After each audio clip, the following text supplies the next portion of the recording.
बिस्मिल्लाहिर्रहमानिर्रहीम। मैं वा नासर महमूद नासर स्नेहासी यूट्यूब चैनल तो मुखातब हाँ। लो जी, अज का साडा मौजू है जी, हड्डी तरेड़ आ गई। किसी किस्म की हड्डी में तरेड़ पाई है, मुकम्बल टुट के टोटे टोटे ना होइए, बस तरेड़ पई है। टुट्टी हड्डी जी है, जब तक ऑपरेट नहीं होता वो सही नहीं हो सकती। कि तरेड़ आ जाती है वो सही हो सकती है।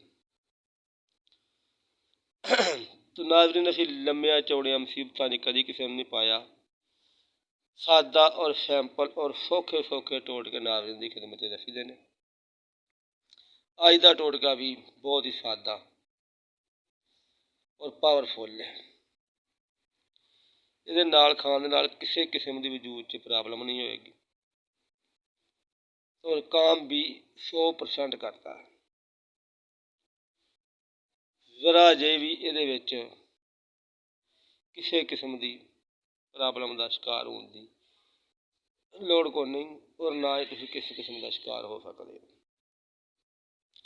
लत्त नूं हड्डी नूं तरेड़ आ गई है, अंगूठे की हड्डी नूं तरेड़ आ गई है, बांह की हड्डी नूं तरेड़ आ गई है, चाहे गोडे की हड्डी तरेड़ आ गई, हड्डी नूं सिर्फ तरेड़ होवे, टुट के 2-3 टोटे ना होइए, तरेड़ होवे बस।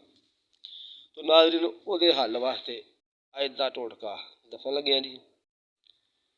लो जी, अगर मौसम होवे सुहांजले की मूली का, आम मिल जाती दुकानों तो सुहांजले की मूली।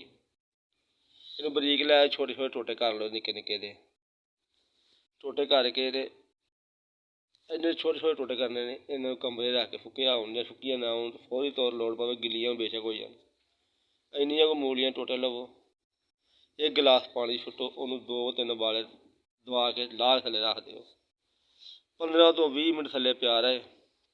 उस तो बाद तुहाडा दिल मनदा विच शक्कर पाउण ते वो पा लो, नहीं दिल मनदा नमक पा के पीना चाहते हो हल्का जिहा नमक पा के पी लो।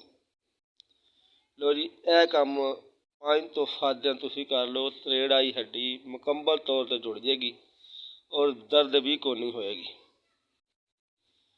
क्योंकि हड्डी नूं जोड़न वास्ते मुकम्मल सलाहियत अल्लाह ताला ने इस चीज़ के अंदर रखी हुई है कि हड्डी फौरी तौर पर जोड़ लगा दिता जाता है।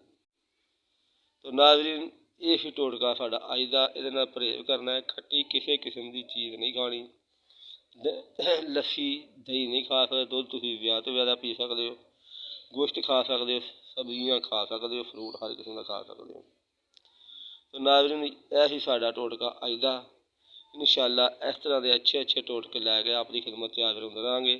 तो साडी आप तमाम दोस्तों की दरखास्त की जाती है जी, साडी वीडियो नूं लाइक शेयर और सबसक्राइब कर लिया करो, नवे आने वाले लोगों तक पहुँचा दिया करो। नवे लोग वेखणगे, हर बंदे की रहनुमाई हो जाती है और सानू इस गल का बड़ी खुशी होती है भी लोग साडी वीडियो वेख के दूसरे तक पहुँचाते हैं। अल्लाह हाफ़िज़।